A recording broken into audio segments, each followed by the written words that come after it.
पवित्र राखी पूर्णिमा उपलक्षे आपण मानकु समस्त को मोर हार्दिक शुभेच्छा एवं शुभकामना।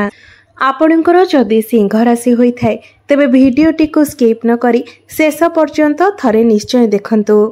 सिंह राशि व्यक्ति विशेष मानकर जीवन एही राखी पूर्णिमा ठारू बदलिबाकु जाउछि, कारण ग्रह नक्षत्र मानकर चलन रे एक बहुत बड़ परिवर्तन हेबाकु जाउछि, जहा फल आपणक जीवन रे चलीथिबा समस्त दुख कष्ट एवं समस्यार अंत हेबाकु जाउछि एवं पुणी थरे आपणक जीवन को खुशी फेरिबाकु जाउछि। बुध शुक्र एवं सूर्यंकर राशि परिवर्तन हेबाकु जाउछि, जहा द्वारा आपणक जीवन रे एक बड़ परिवर्तन हेबाकु जाउछि। आपणक जीवन रे चलीथिबा समस्त दुख कष्टर अंत हेबाकु जाउछि। पुनर्बार आपणक जीवन रे खुशी फेरिबाकु जाउछि। तेबे आसंतु जानिबा आपणक जीवन रे कौन सब बड़ परिवर्तन हेबाकु जाउछि। एहा पूर्वरु जदि आपणकर भी सिंह राशि होइथाय तेबे भिडियोटी को लाइक करी चैनल टी को सब्सक्राइब करि देबे एवं कमेंट बॉक्स रे जय श्री जगन्नाथ निश्चय लिखिबे। बंधु माने पूर्वरु आपणकर स्वास्थ्य समस्या देखा जाउथिला, धन जनित समस्या लागी रहुथिला। आपण ऋण नेइथिले किंतु ऋण सुझी पारु नथिले, ऋणर भार आपणक उपरे बढ़ी जाइथिला। गृह परिवार रे खुशीर वातावरण नथिला। शिक्षा क्षेत्र रे विभिन्न प्रकारर समस्या देखा देउथिला।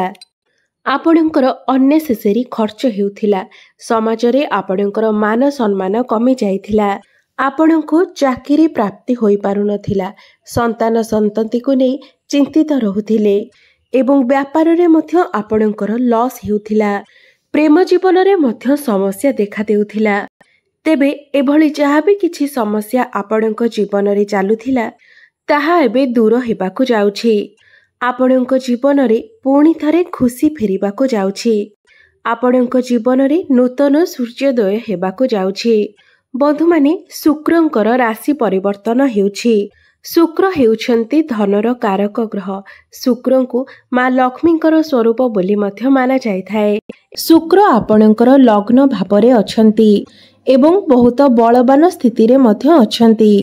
आपणको एही समय रे अचानक धन लाभ होई पारे, कारण शुक्र हेउछन्ति धनर कारक ग्रह एवं शुक्रंक सहित बुध मध्य विराजमान अछन्ति। बुध ग्रहंकु नारायणंकर स्वरूप बोली माना जाइथाए। आपणकर लग्न भावरे लक्ष्मी नारायण राजयोगर निर्माण हेउछि, तो आपणकर आर्थिक दिग पाई एही राखी पूर्णिमा परर समय बहुत शुभ रहिछि। चारिदिगरु आपणको लाभ प्राप्ति हेबो। शुक्र हेउछन्ति आपणकर दशम भाव एवं तृतीय भावर अधिपति। एही समय आपणकर क्यारियर रे बहुत बड़ परिवर्तन हेबो। जेउमानक पाखरे कोनोसी चाकरी बाकरी नाही सेमानंकु नूतन चाकरी मध्य प्राप्ति होई पारे। प्रमोशन हेबार जोग मध्य बनुअछि। आपण निज काम कार्य रे एक अजब शांतिर अनुभव करिवे। ऊपर ऑफिसरंकर सपोर्ट आपणको प्राप्ति हेबो। आपण कोनोसी नूतन कार्यर मध्य आरंभ करि पारंती। जेउमानकर स्टेशनरी दुकान अछि, ब्यूटी पार्लर अछि, बैंकिंग क्षेत्र रे अछंती, ट्राभेल एंड टूर रो कार्य करूछंती, सेथिरे आपणको बहुत अधिक सफलता प्राप्ति हेबो। डिजिटल क्षेत्र रे एवं ऑनलाइन क्षेत्र रे कार्य करुथिबा व्यक्ति मानक पई एही राखी पूर्णिमा परर समय बहुत भल रहिछि। सेमानंकु अचानक धन लाभ होई पारे, कारण बुध आपणकर लाभ भाव एवं धन भावर अधिपति होई आपणकर लग्न अर्थात आपणकर प्रथम भावरे विराजमान अछंती। आपणको एही समय लाभ ही लाभ प्राप्ति हेबो। आपणकर धन रे वृद्धि हेबो, बैंक बैलेंस रे वृद्धि हेबो। शेयर मार्केट, स्टॉक मार्केट एवं ट्रेडिंग रे कार्य करुथिबा व्यक्ति मानक पई एही समय सर्वोत्तम अटे। सेमानंको अचानक भावरे धन लाभ होई पारे। आपणकर बाणी रे मधुरता आसीबो। आपणकर बाणी द्वारा लोकमाने आपणक आडको अग्रसर हेबे, आपणक आडको आकर्षित हेबे। आपण निजर बाणी द्वारा किछि टंका मध्य रोजगार करि पारिबे। पारिवारिक सुख मध्य आपणको प्राप्ति हेबो।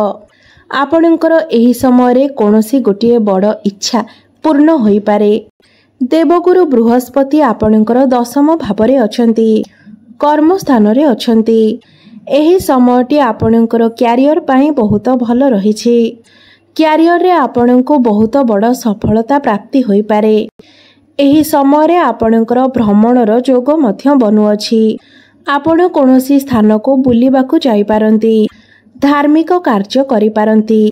धर्म आड़कू आपणकर मन अग्रसर होई पारे। बुध एवं शुक्र आपणकर सप्तम भाव को देखुछंती। सप्तम भावटी आपणकर वैवाहिक जीवनर भाव होइथाए, व्यापार वाणिज्यर मध्य भाव होइथाए। तो एही समय आपणकर व्यापार वाणिज्य बहुत भल चलिबो। व्यापार रे आपण बहुत अधिक उन्नति करिवे। आपण कौनसी नूतन व्यापार मध्य आरंभ करि पारंती।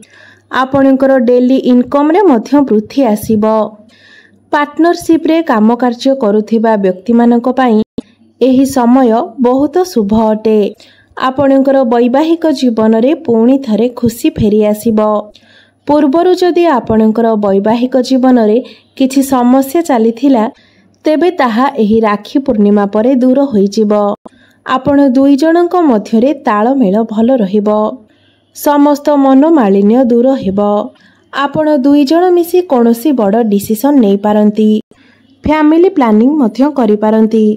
एवं जो माने संतान प्राप्तिर इच्छा रखिथिले सेमानंकु संतान सुख मध्य प्राप्ति होई पारे।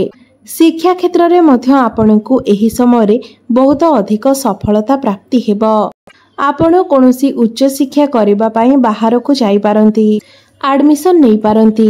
आपणकर जदि कौनसी फॉर्म फिलअप करिबार अछि किंबा कौनसी एग्जाम अछि तो राखी पूर्णिमा परर समय आपणक पई बहुत भल रहिबो। आपणकर मन पाठ पढ़ारे लागिबो। पाठ पढ़ारे आपण बहुत अधिक उन्नति करिवे। आपणकर प्रेम जीवन रे मध्य सुख फेरी आसीबो। पूर्वर जदि आपणकर प्रेम जीवन रे किछि समस्या चलीथिला तेबे ताहा एही राखी पूर्णिमा परे दूर होई जिवो। आपण दुई जनक मध्यरे भल पाइबा बढ़िबो। मधुर संपर्क स्थापन हेबो। आपणकर भल पाइबा विवाहर रूप मध्य नै पारे।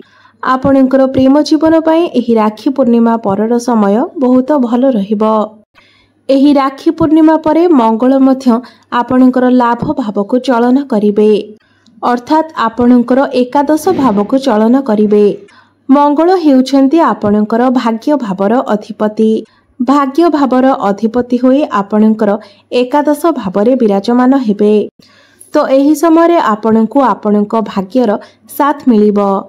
भाग्य बलरे आपण समस्त कार्य रे सफलता लाभ करिवे। आपण एही समय रे कम परिश्रम रे अधिक सफलता लाभ करिवे। आपण एही समय रे कोनोसी बड़ जिनिसर क्रय विक्रय करि पारंती किंबा कोनोसी बड़ इन्वेस्टमेंट करि पारंती। आपणक गृह रे कोनोसी शुभ मांगलिक कार्यर आयोजन मध्य होई पारे। आपण कोनोसी छोट मोटो जागा को यात्रा करि पारंती। भाई भौणीकर सपोर्ट आपणको प्राप्ति हेबो। मांकर सुख आपणको प्राप्ति हेबो। आपण एही समय रे जमी जमा जानवाहन किंबा कोनोसी प्रॉपर्टी इत्यादि किनिबा पई मन बळाई पारंती किंबा किनि मध्य पारंती। एवं एही समय रे आपणकर स्वास्थ्य रे मध्य सुधार आसीबो। आपणकर स्वास्थ्य रे जदि किछि समस्या थिला तेबे ताहा एही राखी पूर्णिमा परे दूर होई जिवो। तो सबु दृष्टि देखिबाकू गले एही राखी पूर्णिमा परे आपण समस्त क्षेत्र रे सफलता लाभ करिबाकू जाउछंती। ताहा आपणकर शिक्षा क्षेत्र रे हेउ, वैवाहिक जीवन रे हेउ, प्रेम क्षेत्र रे हेउ, क्यारियर क्षेत्र रे हेउ, व्यापार वाणिज्य क्षेत्र रे हेउ किंबा आपणकर भाग्य क्षेत्र रे हेउ, समस्त क्षेत्र रे आपण सफलता पाइबाकू जाउछंती। अधिक शुभ फल प्राप्ति करिबा पई आपण प्रत्येक दिन गुरुंकर बीज मंत्रर जप अवश्य करंतु। ओम ग्राम ग्रीम ग्रोम सह गुरवे नमः एही मंत्र को आपण प्रत्येक दिन 108 थर निश्चय जप करंतु। एवं प्रत्येक गुरुवार दिन कदली गछ मूलरे आपण हळदी मिश्रित जलर अर्पण करंतु एवं कोनोसी ब्राह्मण व्यक्ति को हळदिया वस्त्रर दान करंतु। ଏବଂ ପ୍ରତ୍ୟେକ ଦିନ ଆପଣ ହନୁମାନ ଚାଳିଶାର ପାଠ କରନ୍ତୁ। ଆପଣଙ୍କୁ ଶୁଭତ୍ୱ ପ୍ରାପ୍ତି ହେବ, ଭାଗ୍ୟରେ ପରିବର୍ତ୍ତନ ଆସିବ। ବନ୍ଧୁମାନେ, ଆପଣଙ୍କର ଜୀବନ ମଙ୍ଗଳ ହେଉ। ହିଁ ଈଶ୍ୱରଙ୍କ ନିକଟରେ ପ୍ରାର୍ଥନା। ଧନ୍ୟବାଦ।